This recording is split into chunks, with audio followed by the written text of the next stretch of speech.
One APIA Nevada is a grassroots nonprofit organization that advocates for policies empowering everyday Asian Pacific Islander Nevadans.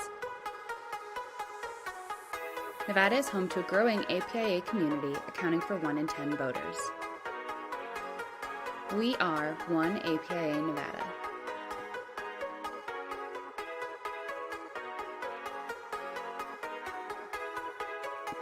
Tonight's episode of Out in Front is brought to you by our season sponsors, Nevada State Education Association, One APIA Nevada,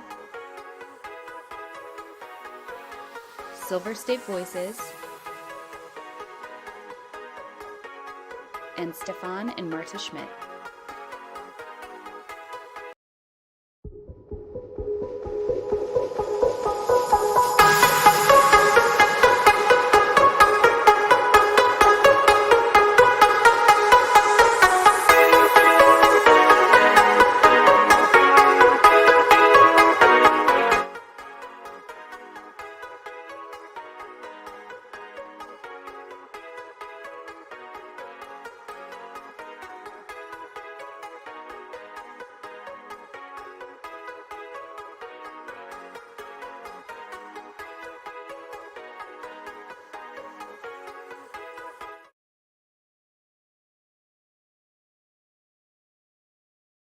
Evening. My name is Will Pregman. I'm the communications director for Battleborn Progress, not Annette Magnus. Annette Magnus is out on vacation exploring an active volcano and getting her thrill-seeking on, having lots of fun, seeing the sights and getting some much needed rest.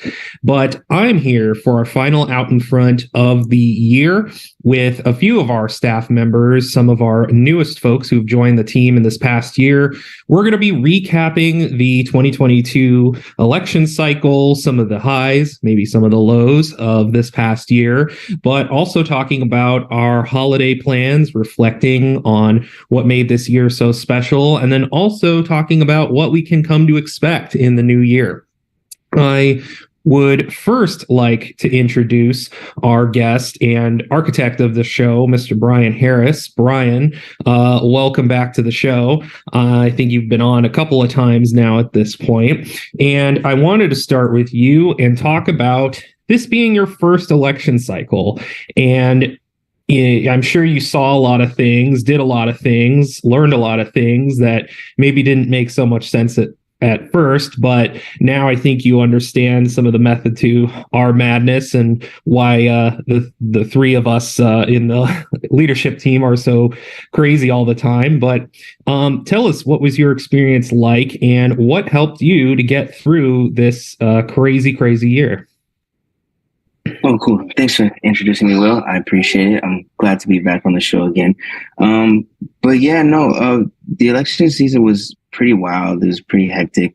It was really fun and enjoyable, though, because I got to do election protection and be out in the field and actually like interacting with voters in a nonpartisan way, but still like passing out snacks to folks who were just waiting in line, getting to hear people's stories about or seeing first-time voters in line. Like, it was really,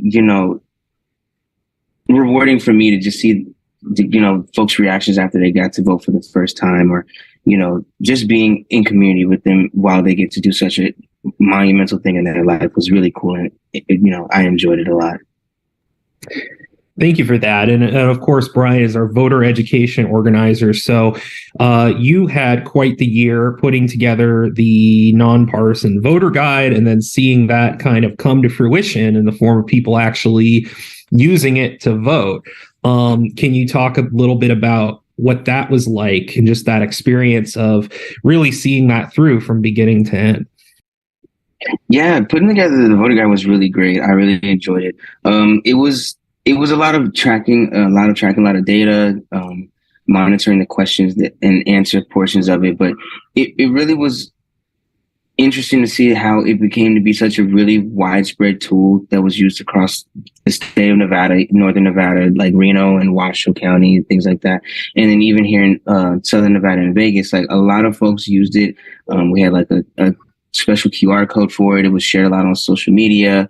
And it was really good to see like a lot of folks coming to this one tool that I had, the ability to be a greatly a part of, but I really like to see how, it really helped voters understand our elections and things like that.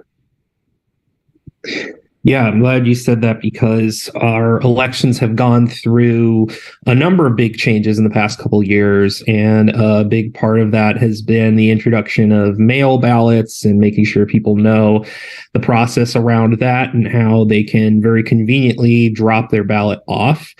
And I think just from a personal standpoint, I know you and also me were out there handing out snacks and waters to people waiting in line. And I think, what does that experience really show you about maybe like what it's like to be a participant in democracy, especially in a big state that everybody's talking about and everyone pays attention to, like Nevada? Yeah, it goes to show that people are really dedicated. And, even though we do have this great new implementation into our voting system of mail ballots and voting by mail, it's really great to see that folks still would choose to, vote traditionally and wait in line and stand in line to cast their ballot in person, but still knowing too that vote by mail was used by a lot of individuals here in Nevada, especially this year in the general election. But it was really great to have conversations with those folks and get to know them and, get to see them be a part of democracy here in the state. Fantastic. I want to switch now to Allison. This is also your first year doing this work. Allison, you're our organic content organizer, and you got to see a little bit firsthand of what this is all about. So tell us, introduce yourself and tell us how this election cycle went for you and what you learned from it. Hi, everyone. I'm Allison. As Will said, I'm the organic content organizer here at BBP. This was my first election cycle, which I was super grateful to go into. I've never worked in the political space, and getting to kick off like within my first couple of months of being with BBP and IPN, getting to experience an election cycle. At first, I was super nervous. Like Will said, leadership going crazy. And it was just, oh my gosh, what an experience. What a crazy ride. But honestly, I think one of my favorite parts was the election protection program, getting out there and meeting people, like what Brian said, with the first-time voters. I loved that. I loved that every time there was a first-time voter, like everybody cheered and clapped. And it was just such a great thing to see people exercising, their rights to go out and have their voices heard and to be a part of something like that, especially the election protection program with SSV was just amazing, to say the least. But also, I really enjoyed the process that led up to the election with like our press conferences. Will, me and you did a lot of press conferences. And I think that was one of my favorite parts is getting to hear like community members speak on issues that, directly impact us and getting those voices heard by media. Yeah, those were definitely favorite parts of it. We sure did do quite a bit of press conferences, and after a certain point, it really becomes like a machine. You're just like, all right, I know where all the supplies are. This plugs into this. This goes here. Bing, bang, boom. Yeah, it's a lot of fun. Can you talk about a little bit about your role specifically as the organic content organizer? I know that program is something that's fairly new, and it's something that's different Progress Now organizations, which we are one of, across the country, are attempting to get involved in this too. And how can people get or start off by saying like what you're doing and what's the purpose of it, and then what are you looking for in terms of involvement from people out in the community? So I am the organic content digital organizer. I'm sure everybody's like, what the heck is that? So basically what I'm doing right now is I'm currently cultivating a network of people to band together to fight disinformation, misinformation, all of the bad things that we see online, and as an organization try to correct by spreading progressive messaging online.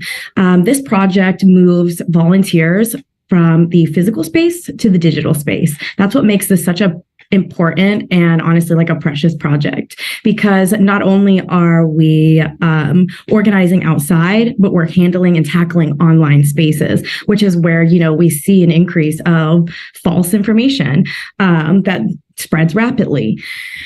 So with this program, it's honestly the opportunity of a lifetime. Have you ever volunteered through like using your phone?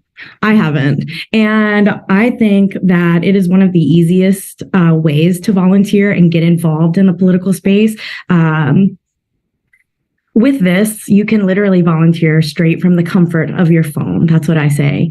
And all it is spreading progressive messaging and fighting false information that spreads.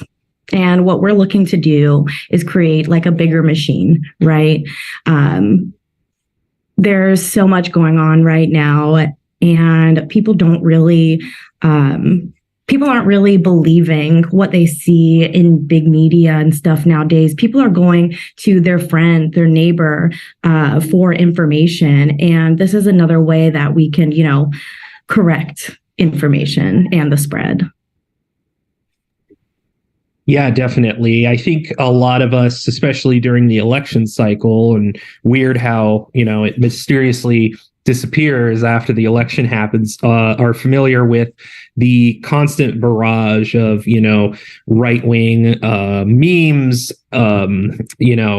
Pepe frogs, and all the like that are spreading all kinds of strange and weird lies.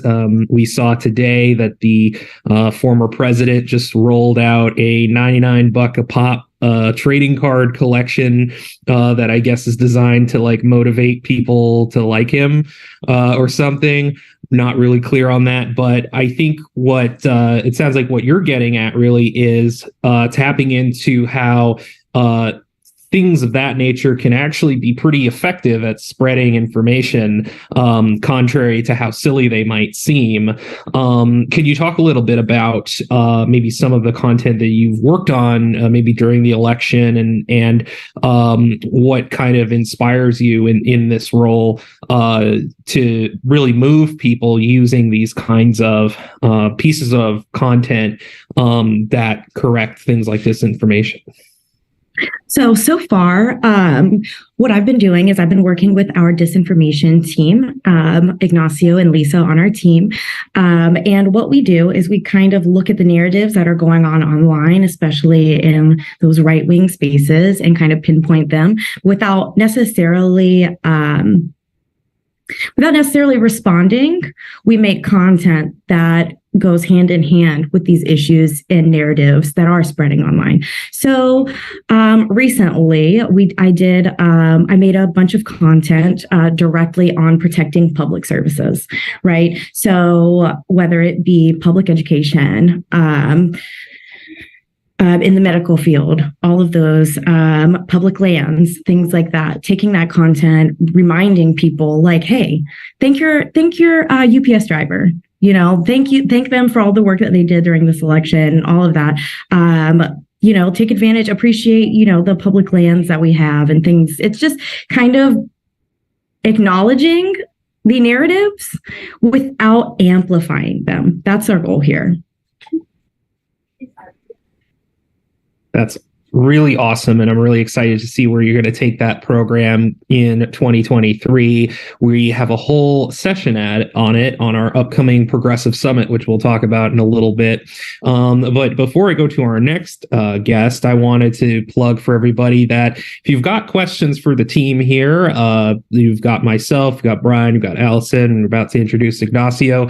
Leave them in the chat down below or on the side if it's YouTube. I'm not sure. They move things around these days, but ask us your questions, and they could be questions about things that we've done this year, what we think is coming up next year in 2023 with the legislative session, or even just fun questions like what we're doing for the holidays. We're here to talk about it all. So please participate and share with your friends. So Ignacio, I want to bring you in and go to you. Ignacio, you're also relatively new now to the team, although it feels like you've been here for so long because you're such a fantastic member of the team. Tell us just about your introduce yourself for one, and then also tell us about what was your experience with the election this year. You're on mute, my friend. I do it every time, friends. My name is Ignacio Romero, and I am the Latino Anti-Disinformation Program Manager. What we do is monitor disinformation and counter this disinformation that is targeting especially the Latino community in Nevada, because we are a swing state, and of course, Latinos are very important here. Election was something that was very important for me always. I was a journalist for so many years, and then I came here to this incredible team, sharing a lot of days with you guys here in BBP, and election turned into something different for me this time. I think what I enjoyed the most was knowing that we were giving people real information in the face of an onslaught of negativity and lies. I hear from so many people in my community how upset they were, how sad and depressed they were, hearing all of the daily lies and disinformation that was circulating on social media and even in regular media, I would say. It was overwhelming for so many people, especially for the Spanish-speaking Latinas and Latinos, who unfortunately are limited to a few information sources. If you or I wake up in the morning and go to the TV to see what is happening in the world, we will be able to find so many sources of information. But for the Spanish-speaking people in our state, especially, the majority of the content is not only limited, but very superficial. We're talking about soap operas, we're talking about variety shows, etc., but limited current news, I would say, or real news. For this reason, my greatest satisfaction was that I could shed some light and counter massive amounts of disinformation for my community. Yeah, and that is something that it really speaks to the seriousness to which I think the communications community sort of takes this disinformation problem, in that we have not just one, but two staff members devoted full time to tracking and countering and monitoring disinformation. And especially in the Latino community, as you mentioned, we saw a lot of attempts by the political right this election to stir up controversy about a great number of different issues.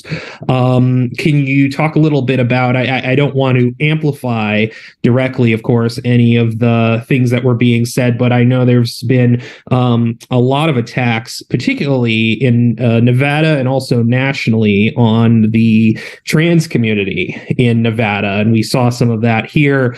Can you talk about just your experience of seeing that and like the process that you went through and going to respond to it, and what mobilizing that was like? It was a morning. First of all, Lisa Lynn Chapman, who is the disinformation manager for the state, she's doing a great job, and an applause for her. She's my friend, and I work. The work with her is very enjoyable.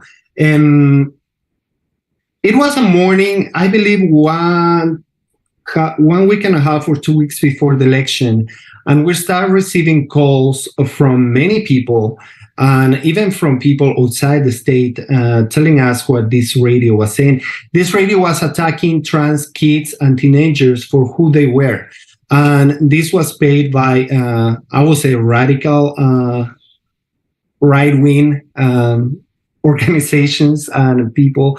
It was horrible. So what we did, what BBP did was amazing. The whole team put together scripts, content, and we countered this disinformation. All our partners helped us. People in the community helped us. And the radio, I would say we won because the radio put down the ad, and it felt so good, it felt so good to win a battle, especially when you know that the victims of this disinformation are people that cannot defend themselves, that are people that are trying to live life in the best way they can and that they know. And it was horrible. What can I tell you? But that is just one of the examples of what we did. We counter a lot of disinformation, especially, I have to tell you, targeting the Latino community.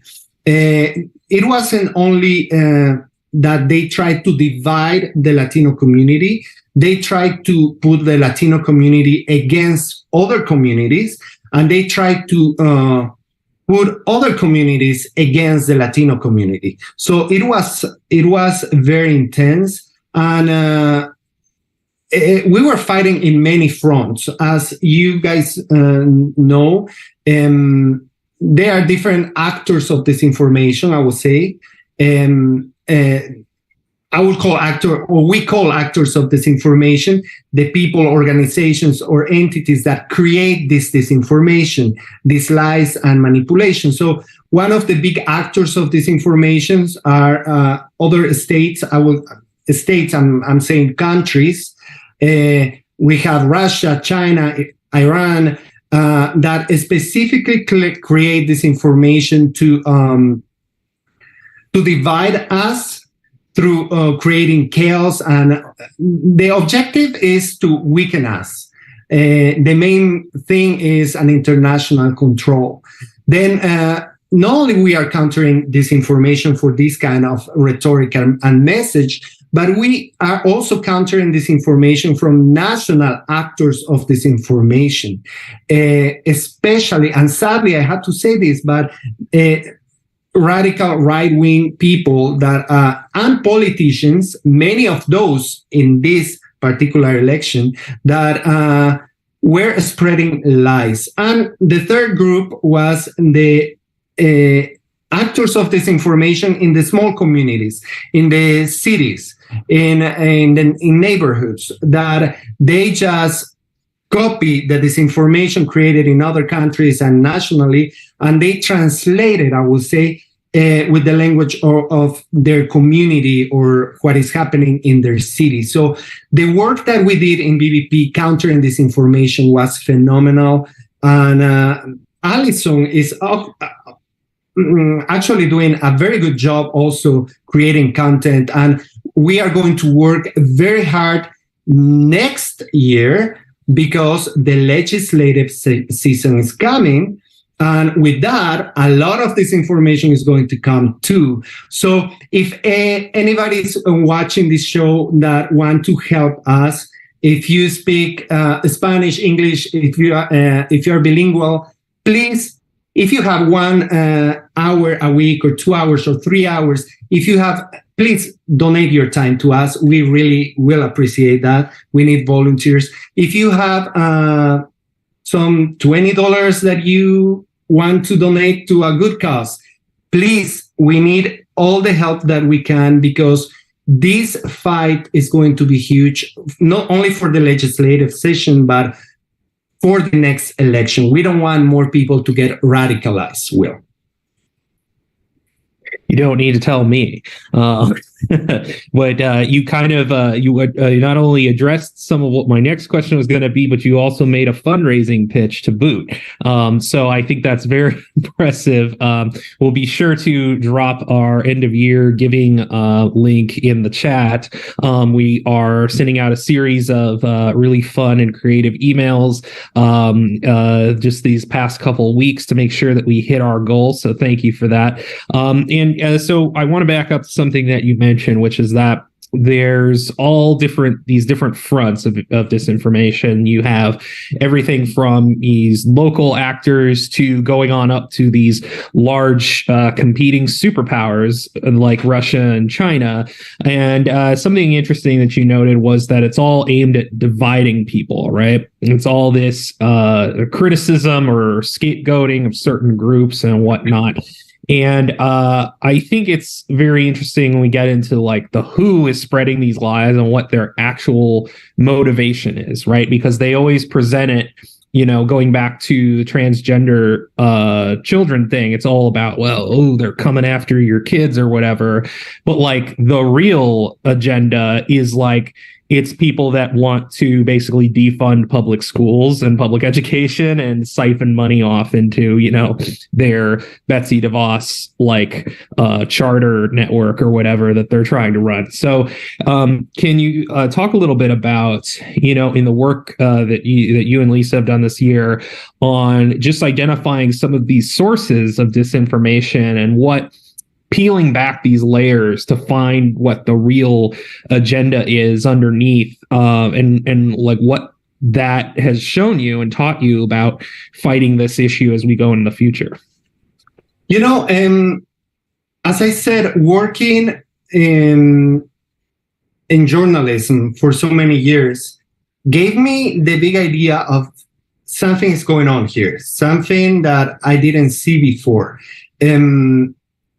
Disinformation is huge, and it started for me, for my optic. Well, we always had disinformation, and that's how nations invade other nations, in history. But what is happening right now, I would say since 2005, is like a waterfall of disinformation coming to our houses, coming to our phones, when I say houses, it's in the TV, in the cell phone, in all our electronics through social media, and there being laboratories of from foreign governments that they paid hundreds of people just to create this information, and of course internationally, like we were saying, divide and conquer is the motto here.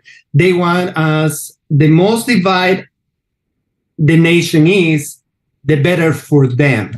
Not only internationally, but they will be able to pass laws in this country that before you would never even think about it, or you would never even think about that a group of Republicans will be chanting the name of the president or the prime minister of another country, like they were chanting Putin a few weeks before the election. So it is concerning what is going on.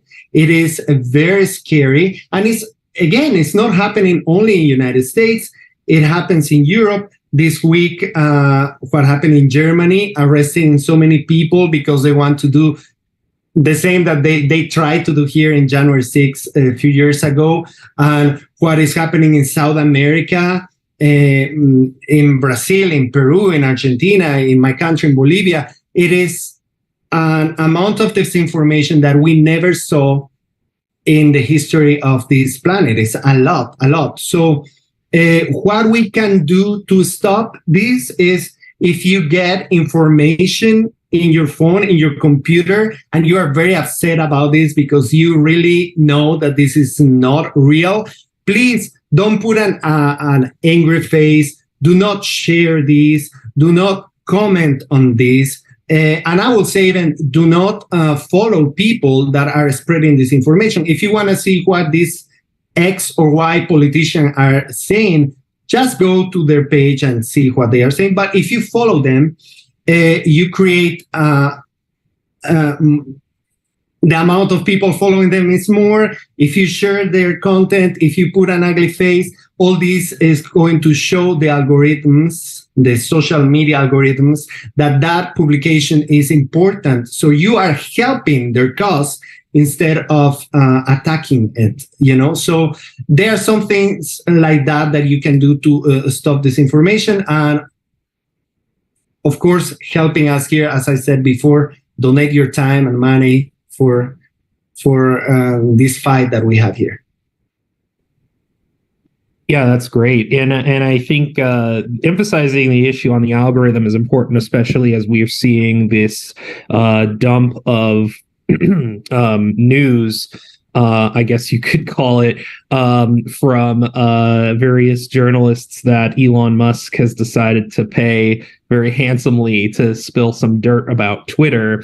And I think it's very ironic that you have a lot of voices on the right, complaining about censorship and my algorithms being suppressed. And it's like, the reality is you literally can't escape this stuff because these groups on the right are so good at manipulating the algorithm that once you get into that network by, like you said, reacting to things, sharing things, following things, it basically takes you down a rabbit hole and goes from, something that seems innocuous at first to then pretty soon you're reading about Jewish space lasers and all kinds of crazy stuff. So it's a pipeline, right? And I think the, political right is really just trying to amplify and make its voice louder by sort of manufacturing this controversy about censorship when it's really just about we're all addicted to our phones and staring at the bubble that we're ensconcing ourselves in order to just affirm our own biases that exist. But that darkness setting aside for a minute, I want to go back to Brian. And Brian, given everything what we've talked about, we have a lot cooking here at the BBP IPN shop. What are you most looking forward to in the new year, not just work-wise necessarily, but just in general of what's coming in the new year? Thanks for that. I'm looking forward to just really learning more about so I learned the elections process. Now I'm really looking forward to learning more about the legislative process and how bill drafts get really put into law now. And just learning that process with you all on this team, it's really been great. And that's really one thing I've been looking for work. But personally, just looking forward to, making new memories with my family, making more memories with y'all as well. But if it's not even really work related, Allison's really a great person. Ignacio, I really enjoy, just having regular conversations with y'all. You too, Will, just get into be closer with y'all in just a more personal aspect when, we're not focused on work, just really learning who y'all are as people. And, because, as a team, we work a lot together, but we really grow together, and we learn things that we didn't know before, but it just makes us be able to work easier together and work closer together while we, fight off all this, like Ignacio saying, this disinformation and just all this negativity in the space that we, work around. But I'm really looking forward to doing it with y'all in the new year. Awesome. Yes, likewise. And Allison, I want to go to you next and say, what are you most looking forward to coming into this new year with all the excitement going on? So this year, like I mentioned earlier, this is my first year on the team, first election cycle, just like you, Brian. And this will be my first time ever getting to experience anything with legislation and policy, which I'm super excited about. We've done some training so far, which I've learned so much so far, and I can't wait to dive into it, go up to Carson City. I've never been up to Carson City, so I'm super excited about that. And honestly, I'm just looking forward to being outside this year. 2023, I would love to take advantage of all of the land that Nevada has to offer. And man, it's such a beautiful state. So 2023, I'm getting outside. We're going to Carson City and we're doing it, all of it. And I can't wait to do it with all of you. Oh, you're going to love Carson City. It's really, I think it's a cute little town. I think people unfairly castigated as I guess it's depressing when you have to live there for 4 months, which I used to do when I was an intern. But I do think it's a cute little town to visit, and Lake Tahoe's nearby and Reno's nearby, and it's Gardnerville's nearby, for better or worse. But you can go to Genoa Bar, and that's really nice. And they also have very good Basque food, so it's very interesting there. But they might still be a sundown alarm, but at least they have a good Basque restaurant. They've got that going for them. So baby steps, I want to now go to Ignacio. Ignacio, what are you looking forward to in this new year? Well, like Brian and Allison were saying, share more time with all of you guys. I learned so much from this team of amazing people. Really, each one of them are great in what they do, and I'm very proud of being part of this team. And 2023 is going to be, as Alison was saying, a legislative season, and it will be very important for Nevadans. We will be there will be approving laws that are going to be working during the next 2 years. So many of these laws will be very complex and wordy. What we plan to do is to understand them first, of course, break them down into simple language, and explain the key points of this for the community. In addition, we will provide information to counter any lies being circulating to the public. But that's what as a program we're going to do. As a professional, I want to learn more from all of you, from this experience that is going to be the legislative. And I'm going to put together, as Allison is doing too, a group of a solid group with our partners, people that can help the Hispanic community in Nevada to be well informed and to be educated. And that's my goal. That's the love for my community and the love for this job. And of course, being in peace, try to eat delicious food that I love, food, and be happy, that's life. Try to be happy. Absolutely. We're going to be sharing some of our quick guide to Northern Nevada destinations in the chat in a few moments, including highlights that you stop at on the way, of course, to Carson City, which include, the Tonopah Burger King, and, of course, the Tonopah Clown Motel, which is everyone's favorite destination. If you don't know what that is, Google it. You won't regret it. But moving on to a question from the chat that I thought was intriguing, that I think pertains to what we just talked about, which is we just went through this election cycle. We talked a little bit about our experiences collectively with that cycle. I'm interested to hear your theories, and especially with how we thought that, or I should back up and say some of us, I'll just out myself, thought that, things were not going to end so well compared to how they did. But it actually was the optimists, you three, who actually were correct in the end for the most part. And so I'm curious to know, and I want to start with Brian, what do the results of this election mean, or what do you think they mean for what's coming up in the legislative session and what's next for Nevada?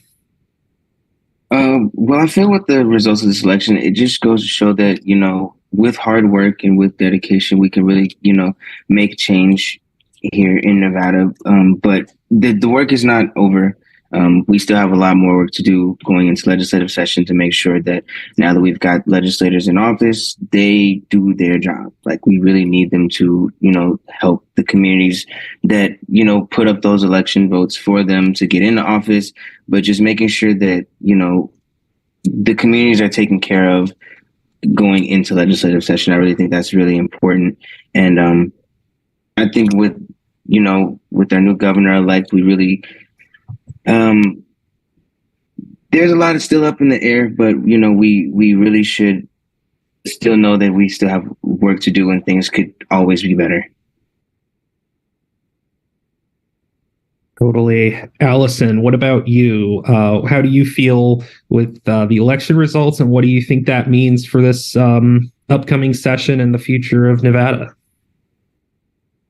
We didn't win everything. I think some of us would have wanted a little bit more, but I'm grateful for what we got. I think that with the election results and how everything went, I think that we are prepared to go into this legislative session. And I think that great things will come out of it in our favor. This year, I hope that, like Brian was saying, like this year, I hope that legislators do pay attention and listen to their constituents, listening to the problems. And, hopefully we can come up with some solutions and actually, make change like we have been doing and like how BBP has been doing for so many years. Fantastic. And Ignacio, your impressions on the election results and what you think it means. Okay, my list is going to do this well. So in like 3 minutes or less. What do you think? What? I remember having conversations in the office, and you were saying many people in BBP were saying, no, it's going to be horrible. And I keep talking with people, and I keep hearing what people were saying. I'm talking about Latinos here, but they weren't going to vote Republican. And I keep hearing, Latinos are overwhelmingly going to vote Republican. And I was like, no, that's not going to happen. So that told me that the lies and the lies and the lies will continue. But I was very optimistic about the result of the election. And we did great, I think, as a progressive movement in the state. People got the message. People got that voting for progressive candidates is going to better their lives. And of course, CISOLAC didn't win, but CISOLAC had to deal with a very strong pandemic. COVID really did the number in the governor, during his term. So many business closed. And I have to say that I believe personally that he did what he needed to do to save lives. And that was more important. And so many people got the message. When they were saying that CISOLAC was going to really win for a big percentage of numbers, it didn't happen. He barely lost. So I think that the population here in Nevada is, as we know, swing, but we are in the center, and we like progressive ideas. Actually, we are a state with people that love progressive ideas. So what Allison was saying, that's going to be important during the legislative session, because the pressure of the community is going to make legislators to approve laws or to go the other way, So we all as community have to be there. And this is important. This is our life that is going to be played during the next months. So we need to know what is going to happen during the legislative. What are the laws? We need to educate ourselves also. Absolutely. All right. I want to transition to some fun questions now, since we're coming up on the top of the hour. I'm going to go back to the start with Brian. Brian, what's one thing this holiday break that you're looking forward to over the next 2 weeks? I'm looking forward to spending time with my family. I have a 2-year-old who is really, really infatuated with snow. really loves snow, calls it the crunchy, because when it's kind of hard but kind of soft, it start crunches under your feet. So I'm looking forward to, like, I probably thinking about taking him to Mount Charleston if it's snow there. So I know I've heard that's a place to take kids to go to find snow, but also we might go visit his grandparents, which would be really fun, just to be around family. And I really miss taking naps in the middle of the day. I can't lie to you. So like a good noon to 3 p.m. nap and then get the day started. Like, I look forward to that. Oh yeah. Oof. Those midday naps are great, especially when you're properly medicated. For for Allison, what is one thing this coming holiday break that you're doing or looking forward to? So I will actually be spending my holiday in the Pacific Northwest.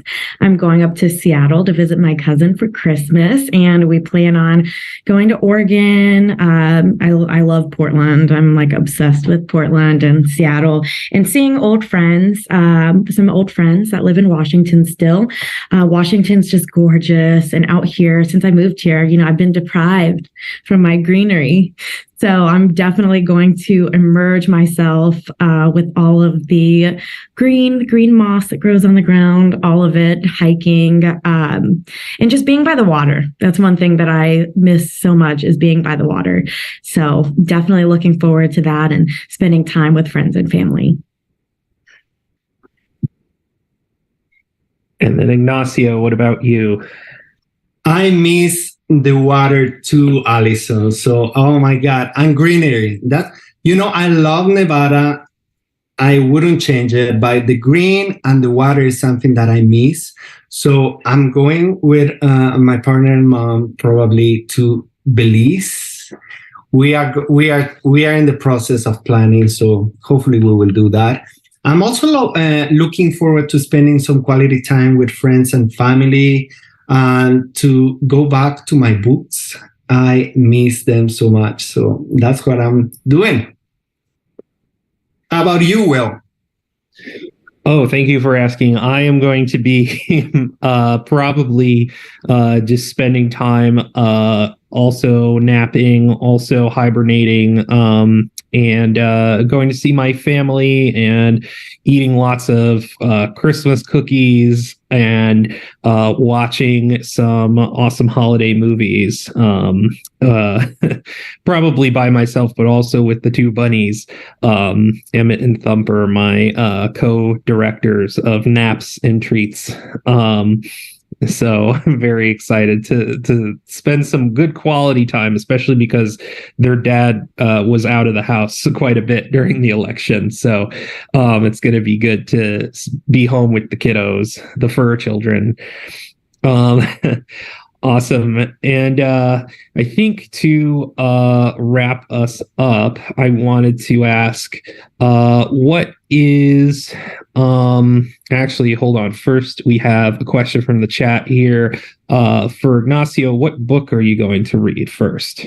Oh my God, guys. If I will show you here a list, a bunch of books. I keep buying books and then they are there, but here's one of them.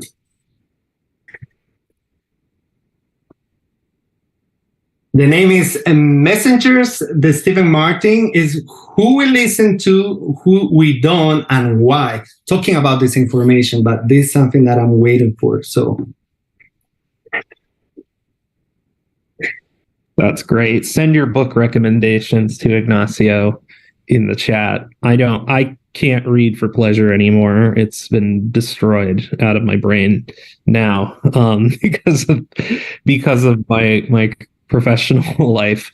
But that's exciting. I guess in a similar vein, this would be my question to y'all is, what is your favorite holiday time movie? Whoever wants to go first. Mine is Home Alone. I related to it a lot when I was a kid because both my parents worked, so I was literally home alone a lot of the time. And also his big brother looks exactly like how my brother looked when we were about in that age range, and also the soundtrack is just absolutely killer for Home Alone. I'm gonna go first. I'm not really one to watch holiday movies, but growing up when I spent time with my grandparents, she'd have my grandma would have the Hallmark Channel on, so it just be back to back reruns of all Christmas movies. Like there was one about a lady finding a husband online and something like, but it would just be like Christmas based. So it'd be like, oh, let me, what are you doing for the holidays, or just different things like that. But I just don't know the Hallmark Channel has like a really good playlist of Christmas movies. So that's why I just say just like the Hallmark Channel in general. Definitely. Allison, what about you? So one of my go-tos, and I know this sounds like kind of out, so it's not the usual Christmas favorite, but my favorite Christmas movie is The Family Stone. It has Sarah Jessica Parker in it, Rachel McAdams, just an all-star cast, Diane Keaton.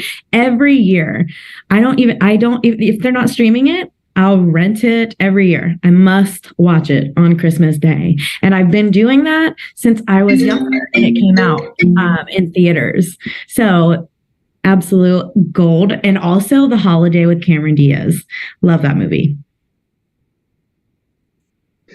Nice. And then Ignacio.